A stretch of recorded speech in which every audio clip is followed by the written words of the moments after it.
Ladies and gentlemen, welcome to NXT The Game Season 1, Episode 35. We are on our way to the next NXT TakeOver special, and tonight we'll be stopping in Illinois at the iWireless Amphitheater in front of 4,802 rabid NXT fans here in the NXT universe. So let's get straight into the action. The lights go out, and when they come back on, Aleister's Black theme hits, and he shows up on the ramp. A large welcome back, welcome back, welcome Black, Mr. Black chant begins as Aleister Black, who was supposed to be in the NXT Money in the Bank ladder match, has made his way down the ramp and to the ring. His suggestive symbols, tattoos flash all over the arena. Aleister Black, with a microphone in hand, looks around. He says he can achieve that he's here to let the ashes blind you, and that you should all allow yourselves to fade to black. Aleister looks around as the lights dim. This is the dawning of individualism, he says. The society has taught me wrong from right, whereas the machine has tried to teach me what they believe is the righteous way. Before he can finish speaking, his microphone appears to cut off.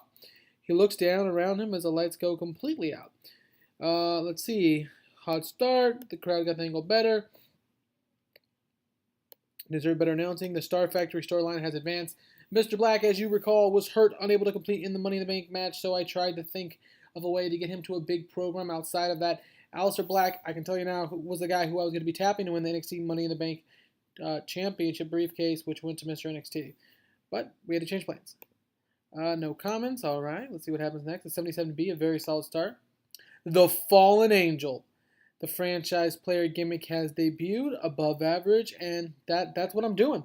Christopher Daniels is going to be playing up the I should have been in NXT a long time ago. I have been passed over. Now, this is something TNA has done over the years in Impact Wrestling. Every single WWE worker who has left WWE has came in with the I should have been pushed better, yada, yada, yada gimmick, and I don't like doing that here in NXT. However, we're going to be utilizing it just a little bit with the Fallen Angel gimmick of Christopher Daniels. The fans erupt as Christopher Daniels has showed up on the entrance ramp with the spotlight directly on him, his trademark cross on the floor beneath his feet. A beat of music begins to hit loud and a primal scream is heard. Christopher Daniels, in full Fallen Angel garb, begins to slowly trance-like make his way down the ramp and towards the entrance. The camera lands on Aleister Black and then continues as Daniels enters the ring. The crowd is completely quiet as the Fallen Angel for Christopher Daniels pulls a microphone out of his trench coat and looks directly at Aleister Black, saying, "Hello, Aleister," lengthening out on his name. Aleister Black just looks at Christopher Daniels as he starts in. The Fallen Angel briefly says, and this promo would be very brief, that the indie standout after indie standout has left for NXT. But until now, none of it has mattered. Until now. Diligentia Cresto, Aleister. Welcome to your alternate reality, the true timeline of professional wrestling. Diligentia Cresto. So, Christopher Daniels debuts here at NXT.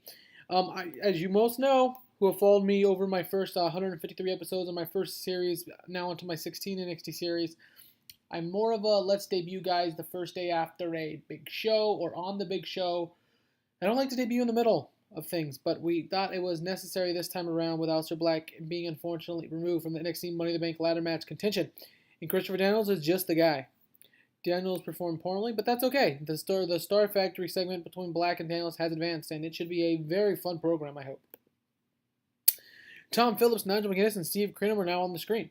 Tom says he can't believe what he just saw, and that during the entire segment he was getting word from the back that Christopher Daniels has signed to NXT, and that his physicals and paperwork must have been pushed through by someone because he wasn't set to find his way to NXT for another few months. But nevertheless, Christopher Daniels is here, and he just came back and interrupted Aleister Black's NXT return. Nigel McGuinness chimes in, and does Steve Crenham, both insisting Christopher Daniels may be just the most underrated superstar in the history of professional wrestling. That the Fallen Angel is a legit badass, a franchise player, if you will, and that if you're in his crosshairs, you had better have your head on a swivel because that's not somewhere you want to be. We're going to fade out of here quickly with Christopher Daniels and Aleister Black being hyped up by the announcers. We see the Young Bucks, Matt and Nick Jackson, walking down the backstage area, heading towards the ring. And about that, decent wrestling, but didn't have much heat. The Young Bucks in their NXT TV debut defeat Ho-Ho Loon and Tian Ban in 650 when Matt Jackson defeats Ho-Ho Loon by pinfall with a more bang for your buck. The Young Bucks, Matt and Nick Jackson, get the victory here on NXT. Loon and Ben, excellent chemistry, great chemistry. They have excellent chemistry, but the Bucks only have great. That's all right. 76 by the Bucks, 34 and 36 by Loon and Ben, which is great. They were getting 20s and 24s early on here in NXT, if you may or may not recall. However, working in NXT UK, our developmental promotion has done some good for them, I guess. No work or improvement, so let's keep on with the action. After the bell ring, the Young Bucks, Matt and Nick Jackson, are celebrating with DIY, which is Gargano and Ciampa sprint down the ramp and towards the ring. The Bucks see this, jump the railing, and exit through the Full Sail crowd. As the crowd begins, they'll turn and look at them booing. DIY in-ring screams at the Bucks, who've escaped, but only for today. Jackson's getting better. The performance of Matt was also good. The fan favorite storyline has advanced. Worker improvements, no improvements, but 83 guys here for the Young Bucks and DIY feed, which is fantastic because I want this to be one of my big 2 or 3 programs for the next month or so, or 2 takeovers or so. Excuse me. All right, let's advance. The camera finds William Regal in a dark room with Sanity. William Regal tells Eric Young that they got it. Tonight, Sanity will get their opportunity to face the Authors of Pain for the NXT Tag Team Championships. Eric Young's crazed eyes are focused as the scene fades. So the Authors of Pain are continuing to run through everyone, and we're going to give Sanity a chance to take out those monsters among men, Akam and Rezar, here at NXT. Tom Phillips hypes though our main event as NXT's resident #1 contender Andrade Cien Almas takes on Roddy Strong. And that should be a great main event. We're going to have no workers improvements. Obviously, Almas, the #1 contender to Drew McIntyre's championship, is going to get a good working main event against Roddy Strong here tonight on NXT. All right. And in a decent match, the Authors of Pain defeats Sanity in 12:36 when Rezar defeats Killian Dane by pinfall with a super collider. The Authors of Pain make defense number 8 of their NXT Tag Team Championship titles. We had Akam and Rezar with a 67 and 66. Killian Dane with a 47 and a 52. The unopposed storyline has advanced worker improvements. There's no worker improvements this time around. But the Authors of Pain get the victory here tonight on NXT. All right, next, after the victory, Paul Ellering asks for a microphone again, another week and another victory. Paul Ellering says that the Authors of Pain are 8 for 8, and tonight they proved yet again that the Authors of Pain are absolutely unstoppable here in NXT. William Regal comes out, and the fans start to cheer. William Regal says that he's getting tired of hearing how the quality of wrestlers here in NXT aren't up to par. Despite the Authors of Pain's pure dominance, he assigned them to top talent of NXT. So next week, we'll just see how the Authors of Pain Cohen do against the Crow's Nest. It'll be the Authors of Pain against the Crow's Nest next week on NXT for the NXT Tag Team Championships, Cohen. The unopposed storyline has advanced. An 87 rating, my highest rating ever, Cohen. Hi guys, you did not know I was nice. But he is. All right, the next segment, Cohen. Adam Cole next week. Baby. Adam Cole will be on NXT next week. We see the NXT Women's Champion now, Cohen, Peyton Royce and Billie Kay, a.k.a. the iconic duo, walking to the ring. They'll face Candice LeRae and Ember Moon coming up next.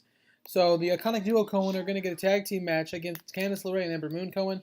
There was no worker improvements in this segment, unfortunately, but we'll push on and see just who can win. The iconic duo of Peyton Royce and Billie Kay, or Ember Moon and Candice LeRae. I don't think there should be bigger improvements in segments because they're not really doing anything. I think it's more like fighting. Worker improvement because they have to fight to upgrade their goodness. Oh, we'll have to see if that's true. And in the upcoming match, and about that had superb wrestling but didn't have much heat, the iconic duo of Billie Kay and our NXT Women's Champion, Peyton Royce, defeat Candice LeRae and Ember Moon in 7:55. When Peyton Royce defeats Candice LeRae by pinfall with a leg sweep TDT, there was times with Cohen where there was a lack of psychology. We have a 77, a 79 from Luna and LeRae. Billie Kay and Peyton Royce with an 82 and an 81. We switched this match aim to eye candy, which has really helped. Worker improvements, Cohen. Ember Moon is improving in performance, which is great. Peyton Royce, Cohen, is improving in technical skills. So you're right, during a match, we did get some worker improvements. A 72B Cohen rating here on NXT's tag team match between LeRae and Ember Moon and the iconic duo. All right, Cohen, next, Kathy Kelly is backstage with NXT champion Drew McIntyre. Kathy thanks him for his time, and Drew says no problem. Kathy asks Drew about how he feels about Andrade Cien Almas becoming the #1 contender to the NXT Championship, Cohen.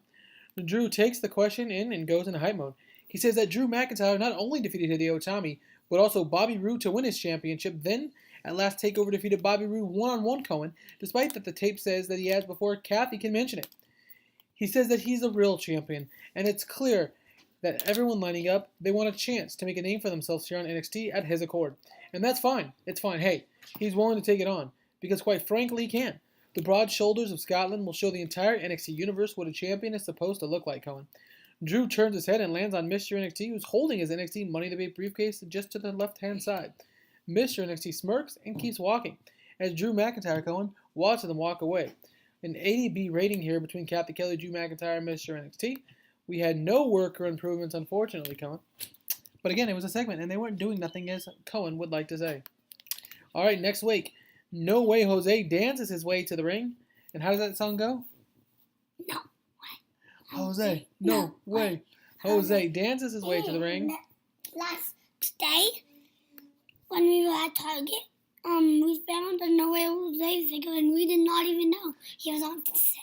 Correct. No Way Jose got his own action figure, guys, for the first time ever. I am a big action figure collector myself, along with my 7-year-old son, Cohen. No Way Jose, we've seen him 3 times now, I think. Twice in Riverside, California, once in Hollywood at NXT Live. That's the only 3 times we've ever gone to NXT. Right, he's actually... Even in all of those matches. He's actually super fun live.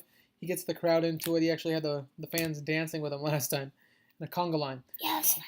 All right, the next segment, Cohen. In a decent match, Mr. NXT defeats No Way Jose in 9:44 with a helm. Mr. NXT gets the victory. Jose seemed to be off his game. The match got the crowd buzzing. A 64 and a 66. 64 for Jose, 64 for Mr. NXT, who is, Cohen, our NXT Money in the Bank briefcase holder. Worker improvements, no worker improvements this time around. The next segment, let's see what the next segment is. The next segment is the hype video as it relates to the glorious one, Bobby Roode saying he'll be back. Or not he'll be back, excuse me. It's just a video package featuring Bobby Roode. No worker improvements. It's 72B minus Cohen. I think we're on our way to possibly our best show ever. Next, we get a highlight video package with Triple H.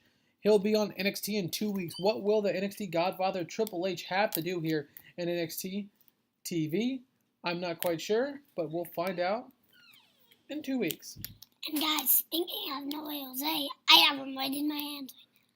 And in our main event, Cohen, Andrade Cien Almas defeats Roddy Strong in 1750 with the Brilliante driver. Andrade Cien Almas gets the victory here on NXT TV over Roddy Strong. Phillips and Carino were good. The match got the crowd hotter. Red Strong with a 59. Andrade Cien Almas with a 57. Now, these are 2 of my best workers, ratings-wise. They got a 59 to 57, in which my women's match gets way higher rated. I guess the heat's a little bit stronger there. I'm not sure. We base it on eye candy, and they're both attractive women. And, you know, as far as their eye candy goes and their sex appeal, they're high. So that, with being decent workers, probably helped. Worker improvements, no worker improvements going. And let's get to the final segment of the show. The show ends with Andrade Cien Almas, the #1 contender, going to the NXT Championship, celebrating and letting everyone know that come NXT TakeOver, he's going to take that championship from Drew McIntyre. So we're going to see what we got as an overall show rating, Cohen. I'm not quite sure what it is, but let's go ahead and see it right now. I'm guessing it's going to be about Oh, it's not going to be an A, buddy. We got a bad main event. Says 73, though, Cohen. This is our best show here on this NXT Save to date. This was Season 1, Episode 35. We advanced a lot of storylines, guys. We got a lot of stuff going on. Aleister Black, obviously the Fallen Angel, Christopher Daniels debuting. Other than that, I'm pretty sure we won't be doing it for my cousins are here, so we've been a little off schedule. Yeah, been a little off schedule, guys. But either way, this was NXT The Game, Season 1, Episode 35.